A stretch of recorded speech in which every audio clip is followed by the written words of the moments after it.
He was a successful entrepreneur, accused of being a criminal on his own doorstep.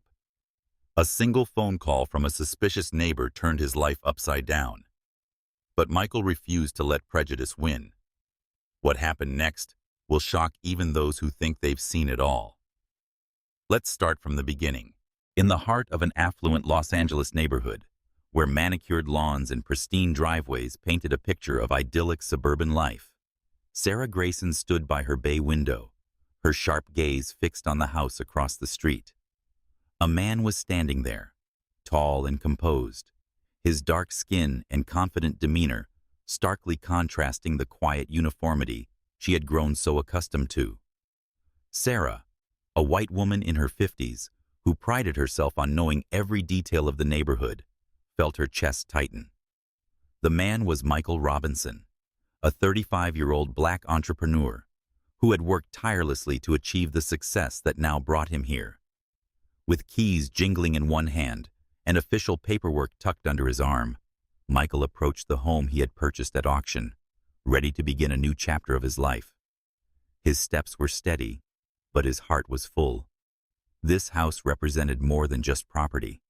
It was a testament to his resilience and determination. Sarah's eyes narrowed. To her, this was not the image of a new neighbor. It was an intrusion.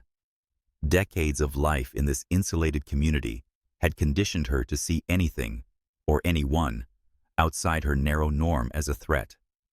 Her thoughts spiraled. "What is he doing here? That man doesn't belong in our neighborhood," she muttered under her breath, her hand instinctively reaching for her phone. Within moments, the shrill sound of sirens broke the neighborhood's silence, and 2 police cars pulled up, their flashing lights casting sharp shadows across the street. Michael, startled but not surprised, remained calm as the officers approached him. They demanded to see his identification, proof of ownership, and an explanation for his presence. Though he handed over the documents and even unlocked the door to show his keys fit, their questions lingered, thinly veiling the skepticism behind their words. From nearby homes, curtains parted and blinds tilted as neighbors peered out. The air grew thick with tension. Michael's chest burned with humiliation, a deep anger simmering beneath his composed exterior. Yet he knew that one wrong move could turn an already unjust situation into something far worse. So, he stood his ground, quietly wondering how a moment that should have been triumphant had turned into yet another fight for his dignity. A few days after the incident, Michael Robinson sat at his kitchen table, staring at an envelope marked with the letterhead of the Homeowners Association, HOA.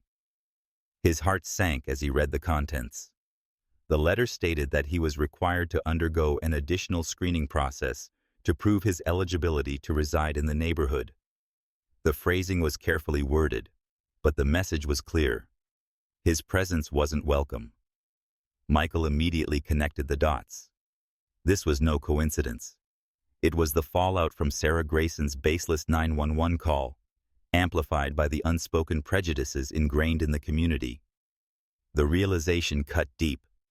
This wasn't just about one neighbor's actions.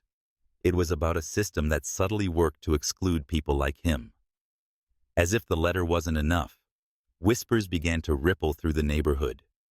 In coffee shops, on porches, and in the echoing halls of the HOA meetings, baseless rumors took root and spread like wildfire.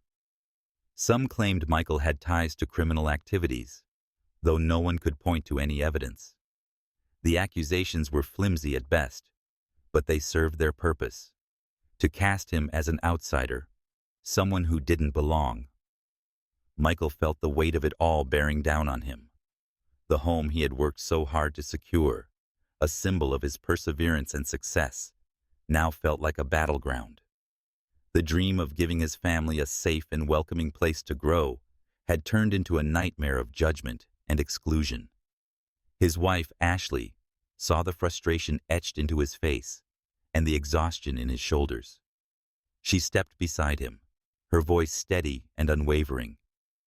"We can't let them take away what we've worked so hard for," she said, her hand resting gently on his. Her determination was a lifeline, pulling him out of despair. Inspired by Ashley's strength, Michael straightened his back and resolved to fight. He wasn't just defending his right to live in the neighborhood. He was standing up for his family, his dignity, and everyone who had ever been made to feel unwelcome in a place they had earned. Determined to fight back, Michael Robinson knew he couldn't do it alone. He reached out to a reputable legal team experienced in civil rights cases and began building his defense. At the same time, he connected with local activists who had a history of standing up against systemic injustice.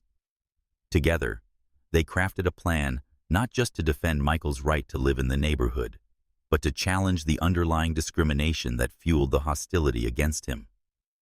Michael decided to share his story online, hoping to shed light on what was happening.